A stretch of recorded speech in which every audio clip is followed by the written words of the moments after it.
Hey everyone, welcome back to शनिश्वा swing steps, ऐसा swing channel जहां पर आप सीखते हैं गर्ल्स के लिए यूनिक और स्टाइलिश टॉप बनाना बहुत ही आसान तरीके से। तो आज की वीडियो में हम बनाएंगे ये ब्यूटीफुल सा कोरियन नेट टॉप जो कि आजकल बहुत ही ट्रेंड में है। तो उसके लिए हम यहाँ पर ले रहे हैं नेट फैब्रिक 2.5 मीटर। यहाँ पर हमारे नेट फैब्रिक का जो अर्ज है वो है 60 इंचेस और इसी के साथ मैंने यहाँ पर कॉटन की एक चौड़ी सी लेस ली है जिसे कि हम टॉप के फ्रंट पैनल पे सिलाई से जॉइन करेंगे। और इसी के साथ मैंने यहाँ पर एक पतली लेस भी ली है जिसे कि मैं स्लीव्स में और टॉप के एकदम सेंटर में अटैच करूँगी। सबसे पहले मैंने नेट फैब्रिक को 4 फोल्ड में बिछा के रखा है। ये जो बॉटम साइड है इस तरफ हमारा कपड़ा पूरा ओपन है, टॉप साइड हमारा ये कपड़ा क्लोज है, इधर से भी ये बंद है और मेरी तरफ से ये पूरी लेयर्स ओपन है। अभी यहाँ मैं आपको टॉप की लेंथ बता देती हूँ। तो मुझे रेडी जो टॉप चाहिए वो चाहिए 20 इंचेस, इसलिए मैं यहाँ पर 21 इंच पे अपनी मार्किंग कर लूँगी। टॉप की लेंथ के बाद अब हमें देखना है टॉप के लिए शोल्डर। तो उसके लिए मैं बंद साइड से अंदर की ओर शोल्डर का हाफ यानी कि 7 इंच पे अपनी मार्किंग करूँगी।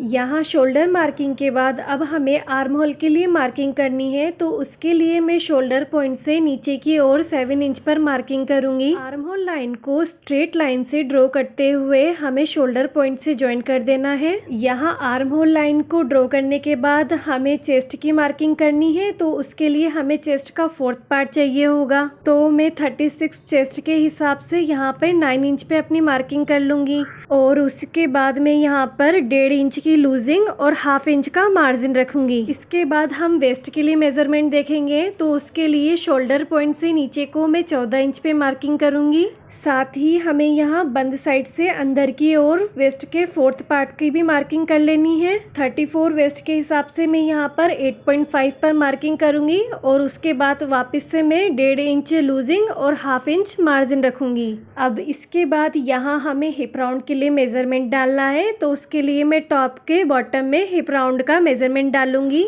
40 हिप के हिसाब से मैं यहाँ पर 12 इंचेस पे अपनी मार्किंग कर लूँगी। अब आपको सभी पॉइंट्स को आपस में मिला देना है। इसी के साथ हमें यहाँ पे आर्म होल कर्व के लिए मार्किंग करनी है। तो उसके लिए कॉर्नर से हमें 1.5 इंच पे मार्क कर देना है और इसे एक कर्व शेप दे देना है। अब हमें यहाँ पे नेक के लिए मार्किंग करनी है। तो उसके लिए हमने यहाँ पे शोल्डर लिया था 7 इंच। तो यहाँ पे हम 4 इंच तो छोड़ देंगे कंधे के लिए और 3 इंच पर नेक की विड्थ के लिए मार्किंग करेंगे। चूँकि यहाँ हम अपनी नेक लाइन के लिए इलास्टिक वाली कॉलर बना रहे हैं, इसलिए हम आगे और पीछे की नेक की लंबाई और चौड़ाई 3 बाय 3 इंच की ले लेंगे। इसी के साथ ही आपको आर्म होल लाइन पर 1/2 इंच का शोल्डर डाउन भी कर लेना है।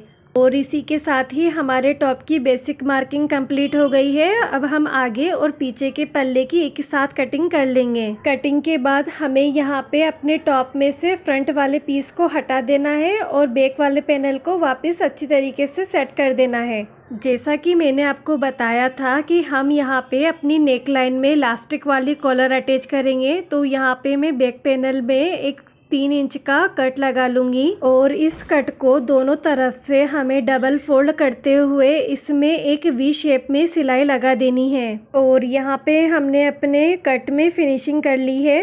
टॉप के फ्रंट पैनल में हमें लेस सेट करनी है। उसके लिए मैंने यहाँ पे फ्रंट पैनल को अच्छे से सेट करते हुए रखा हुआ है। सबसे पहले हमें फ्रंट पीस के सेंटर में चौक से एक मार्किंग कर लेनी है। फिर हमें लेस ज्वाइन करने से पहले इसके लिए टॉप पे मार्किंग कर लेनी है। तो उसके लिए हम यहाँ पे अपने चेस्ट का 10वें भाग पे मार्किंग करेंगे सेंटर लाइन से अंदर की ओर। जैसा कि मैंने आपको बताया था मेरा चेस्ट है 36, तो उसका 10वां भाग होगा 3.6। तो मैं पूरे अपने टॉप पे 3.6 पे मार्किंग कर लूँगी। अब आप क्लियरली देख पा रहे होंगे मैंने अपनी मार्किंग पे एक स्ट्रेट लाइन ड्रॉ कर दी है। अब आपने ये जो अपनी मार्किंग की है इस पर आप आपकी लेस सेट कीजिए और इसे पिनअप करते हुए इस पर स्टिचिंग लगा दीजिए। यहाँ पर मैंने अपनी लेस को टॉप के ऊपर सिलाई करते हुए ले लिया है। इस टॉप में लगाने के लिए मैंने यहाँ पर एक और टाइप की लेस ली है जिसे मैं डबल फोल्ड करते हुए सेंटर में सेट करूँगी। अगर आप चाहें तो यहाँ पे आप इस लेस के साथ इस टॉप में काफ़ी सारे एक्सपेरिमेंट कर सकती है अपनी क्रिएटिविटी के हिसाब से। जैसे कि इसमें आप इस तरीके से वी शेप दे सकती है पूरे टॉप में, और इससे भी इसका लुक काफ़ी सुंदर आएगा। मैंने यहाँ पे अपने टॉप को सिंपल ही रखा है। फ्रंट पैनल पे लेस लगाने के बाद अब हमें अपने टॉप को शोल्डर से जॉइन कर लेना है। आप यहाँ पर देख पाएंगे मैंने अपने टॉप के शोल्डर्स को जॉइन करके ले लिया है। अब हमें कॉलर के लिए मेज़रमेंट लेना है, तो उसके लिए मैं टॉप को एकदम सेंटर से फोल्ड करके रखूँगी। यहाँ पर मैं कॉलर मेज़रमेंट लेने से पहले 1/2 इंच का गैप रखूँगी और उसी के बाद ही मैं अपने कॉलर के लिए मेज़रमेंट लूँगी। कॉलर मेज़रमेंट के लिए हमें अपनी टेप से टॉप के नेक लाइन को राउंड शेप में मेज़र कर लेना है, और इसमें हमारा 11 इंच पर हमारी ये हाफ कॉलर का मेज़रमेंट आ रहा है। तो इसी के हिसाब से मैंने यहाँ पे अपनी 33 इंचेस लंबी पट्टी ले ली है, और इसकी जो विड्थ है वो मैंने यहाँ पर 8 इंचेस ली है। जब इसे हम सेंटर से फोल्ड कर देंगे तो इसकी विड्थ हमारी 4 इंचेस ही रह जाएगी। मैंने इसको सेंटर से फोल्ड करते हुए एक हिस्से से लेके पूरा दूसरे हिस्से तक स्टिच कर दिया है। यहाँ मुझे अपनी कॉलर पट्टी को सीधी तरफ पलटना है, उसके लिए मैं सेंटर में से थोड़ी सी सिलाई उसकी उधेड़ लूँगी, और यहाँ आप किसी भी चीज़ की हेल्प से अपनी पट्टी को सीधी तरफ पलट ले। हमारी कॉलर पट्टी पलट जाने के बाद हमें इस पे इलास्टिक वाले धागे से सिलाई कर लेनी है। इलास्टिक वाले धागे से सिलाई करते समय सिर्फ हमें एक ही बात का ध्यान रखना है कि हमारी जो गैपिंग हो वो एक समान हो। तो ये देखिए मैंने यहाँ पे अपनी कॉलर पट्टी पर इलास्टिक वाले धागे से सिलाई करके ले लिया है। ये वाली साइड मेरे कॉलर की रॉन्ग साइड है, और ये जो दूसरी वाली साइड है ये मेरे कॉलर की राइट साइड होगी। इसमें मैंने ये नीचे की साइड 1/2 इंच का मार्जिन भी छोड़ा है, जो कि मैं सिलाई के समय नेक लाइन में दबाव में चला जाएगा। टॉप को मैंने यहाँ पे राइट साइड में रखा हुआ है, और कॉलर को मैंने यहाँ पे इस तरीके से रॉन्ग साइड में लिया है। अब मैं यहाँ पे कॉलर को और टॉप की नेक लाइन को आपस में अच्छे से मिलाते हुए स्टिचिंग लगा दूंगी। हमने यहाँ पे अपनी कॉलर पट्टी में इलास्टिक थ्रेड लगाया है। जब हम इसको अपनी नेक लाइन पर ज्वाइन करेंगे तो हमें इसे सिलते समय थोड़ा खींचते हुए सेट करना है, और इस तरीके से ये हमारी नेक लाइन के राउंड में अच्छे से सेट हो जाएगा। ये देखिए हमारे टॉप में कॉलर लगा लेने के बाद अब हमें अपनी स्लीव्स के लिए मार्किंग करनी है। तो स्लीव्स के लिए मैंने यहाँ पे 4 फोल्ड में फैब्रिक ले लिया है। हमें अपनी स्लीव्स यहाँ पर 3 पार्ट्स में बनानी होगी, इसलिए सबसे पहले हम यहाँ पर फर्स्ट पार्ट की कटिंग करेंगे। तो फर्स्ट पार्ट के लिए यहाँ पे मैं रेडी लेंथ 10 इंच रखूंगी, तो मैं उसके लिए 12 इंच पर अपना फैब्रिक ले लूंगी। स्लीव्स की लंबाई देख लेने के बाद अब हमें स्लीव्स की चौड़ाई देखनी है, तो उसके लिए मैं यहाँ पे 9 इंच पे मार्क कर लूंगी। उसके बाद अब हम यहाँ पे कैप हाइट के लिए मार्किंग कर लेंगे 3 इंच पे, जैसा कि हम नॉर्मल स्लीव्स में करते हैं। अब इस पॉइंट से होते हुए अंदर की ओर आपको 1.5 इंच पर मार्किंग कर लेनी है स्ट्रेट लाइन से, और फिर इस 1.5 इंच वाली लाइन से होते हुए ऊपर की ओर हमें कर्व शेप दे देना है स्लीव्स का। कर्व शेप देने के बाद अब हमें अपनी स्लीव्स का यहाँ पे बॉटम देखना है। बॉटम देखने से पहले हमें यहाँ पे एक चीज़ का ध्यान रखना है, क्योंकि ये हमारी स्लीव्स का फर्स्ट पार्ट है और इसकी जो लेंथ है वो सिर्फ हमारी कोहनी तक ही आएगी। तो हमें कोहनी की साइड से अपनी टेप को राउंड में घुमाते हुए कोहनी का मेजरमेंट लेना है। फिर उसमें हमें 1 इंच का लूजिंग देते हुए अपने बॉटम की मार्किंग कर लेनी है। और यहाँ पर मैंने अपनी स्लीव्स के फर्स्ट पार्ट की कटिंग करके ले ली है। इसके बाद अब हम अपनी स्लीव्स के सेकंड पार्ट के लिए पट्टियों की कटिंग करेंगे। यहाँ हमें सेकंड पार्ट की पट्टियों की लेंथ फर्स्ट पार्ट से 1.5 गुना अधिक रखनी है, क्योंकि हमें अपने सेकंड पार्ट में चुन्नटें भरनी है। इसके बाद आप पट्टी की विड्थ अपने मेजरमेंट के हिसाब से रखें। मैं यहाँ पे इसकी विड्थ 8 इंच ले रही हूँ। 1/2 इंच हमारा टॉप में और 1/2 इंच हमारा बॉटम में सिलाई में दबाव में चला जाएगा, तो रेडी हमारा यहाँ पे 7 इंच विड्थ रहेगी इसकी। अब आप यहाँ पे देखिए मैंने अपनी पट्टी पर बड़े टाँके की सिलाई लगाते हुए टॉप में और बॉटम की ओर गैदरिंग कर ली है। अब हमने जो अपनी स्लीव्स का फर्स्ट पार्ट रेडी किया था उसको यहाँ पे ले लेना है और अपनी पट्टी को स्लीव्स के बॉटम में सिलाई लगाते हुए जोड़ देना है। यहाँ पर मैंने अपनी पट्टी पे स्लीव्स जोड़ के ले ली है। अब मैं इसके जॉइंट पर ये पतली वाली लेस लगाऊंगी। इससे हमारा सिलाई मार्जिन भी छुप जाएगा और हमारी स्लीव्स और ज़्यादा ब्यूटीफुल लगेगी। पतली वाली लेस भी मैंने यहाँ पे स्टिच करके ले ली है। अब हमें यहाँ पे अपने स्लीव्स के बॉटम के लिए कफ रेडी करने हैं। कफ बनाने के लिए मैं यहाँ पे डबल लेयर नेट का यूज़ करूँगी।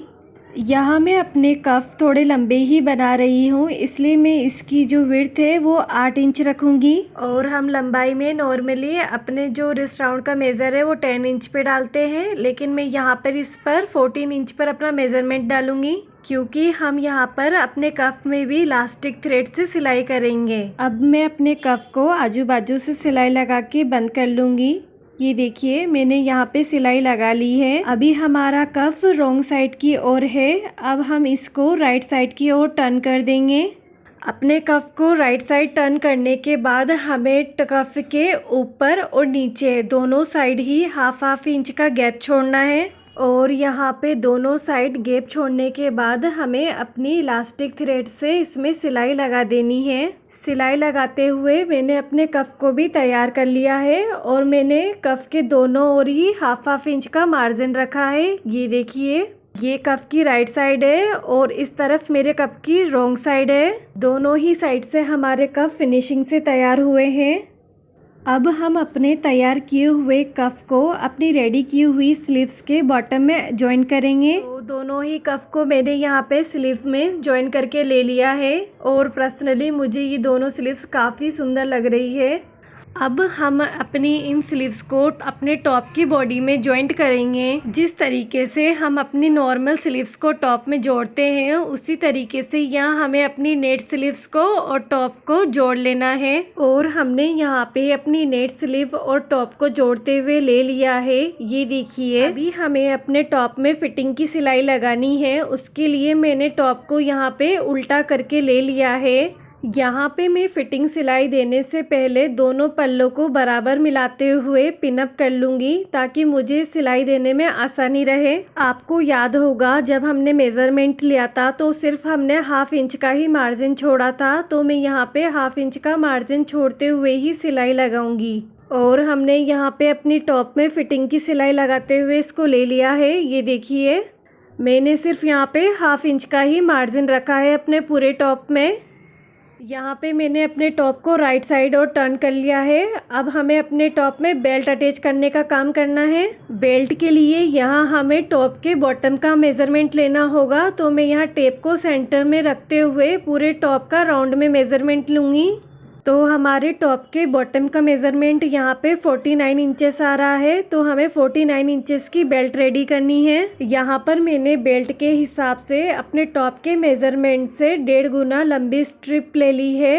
अब मैं यहाँ पे आपको अपने बेल्ट की विड्थ बता देती हूँ। तो मैंने यहाँ पे 6.5 इंच चौड़ी पट्टी ली है अपने बेल्ट के लिए। मैं यहाँ पे डबल लेयर बेल्ट बनाने जा रही हूँ। उसके लिए मैंने यहाँ पे सेम मेज़रमेंट की एक और पट्टी ले ली है बेल्ट के लिए, और इसी के साथ मैंने दोनों लेयर्स को मिलाते हुए इसके दोनों किनारों पे सिलाई लगा दी है। ये देखिए, अब हम अपनी पट्टी को राइट साइड टर्न कर लेंगे और पट्टी के टॉप साइड में और इसी के साथ ही बॉटम साइड में हाफ इंच का गैप छोड़ते हुए पूरा बीच में हम इलास्टिक धागे से सिलाई कर लेंगे।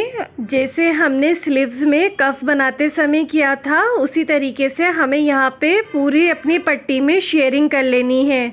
और यहाँ पे मैंने अपनी बेल्ट को भी रेडी कर लिया है। ये देखिए, मैंने दोनों साइड ही हाफ इंच का गैप भी छोड़ा है अपनी बेल्ट में।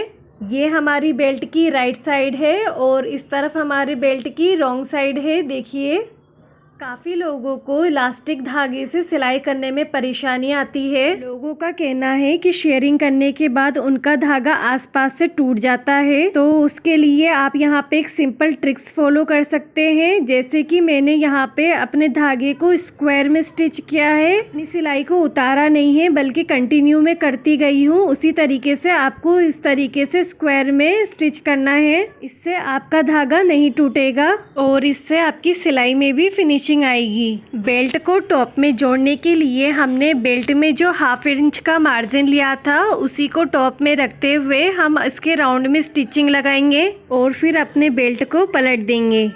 यहाँ पर मैंने बेल्ट को टॉप से जॉइंट करके ले लिया है। ये देखिए, ये बेल्ट का ऑपोजिट साइड है और ये राइट साइड है। यहाँ पर बेल्ट लगाने के बाद हमारा टॉप कंप्लीट हो जाता है और ये इस तरीके से ये हमारे टॉप का फाइनल लुक है।